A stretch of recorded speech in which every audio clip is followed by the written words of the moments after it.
This has been a year unlike any other. I know I've missed the prestige of the big offline tournaments. That moment when the pressure hits the would-be star and like a million hot shots before him, he realizes there's a reason they call the great players legends. We couldn't have our players here in person, but we kept our prize pool at $1 million. That's the same as a major. I'm talking cheddar. Straight Parmesan, Holmes. Who wants to be remembered? And who's going to be just another loser in the bar talking about the time they almost made it? Fnatic. If these names don't give you chills, check yourself for a pulse. When other teams tighten up, play safe, JW unbuckles his belt and starts moonwalking through a crowd like it ain't no thing. Flusher hits you with that old man game, leaves you shaking your head like 100 other losers, wondering, how does he get away with it? These players are legends in Counter-Strike. Back when they were winning their majors, they were only getting 100K. They want a taste of that big money in someone else's era.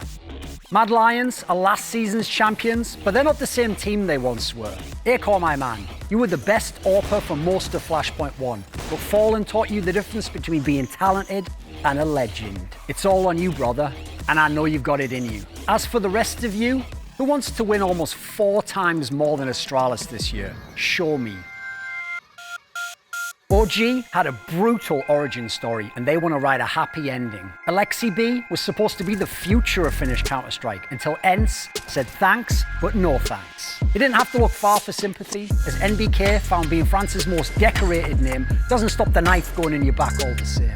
This is a side with a huge chip on their shoulder, and it's time to take it out on all the other teams in the bracket. Best way to get revenge? Win.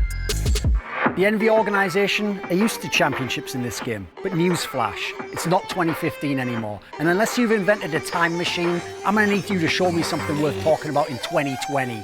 Calix knows a thing or two about untapped potential, while his brother Xantares is taking down MVP awards, tier 1 trophies. He's still trying to figure out where he fits in this topsy-turvy team. I got 3 words for you. Step up, Kardish.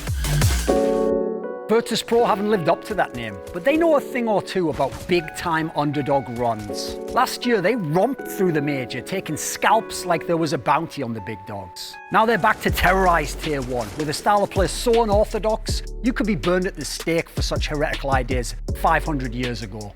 James saves too much? So what? You'd need a PhD in sniping to understand. Lucky for you, class is in session. Dignitas want the status Fnatic has. Some legends and some younger talents fusing together to try and win in the modern day. Trouble is, unlike their Svenska Broderna, they didn't earn it yet.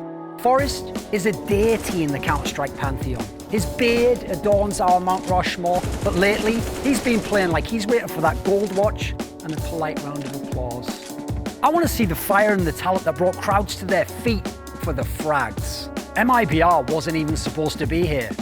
No, seriously, one of them's even banned by Valve, but they'll leave the puzzle of how they made it to the playoffs up to the rest of the field. My mate KNG doesn't care.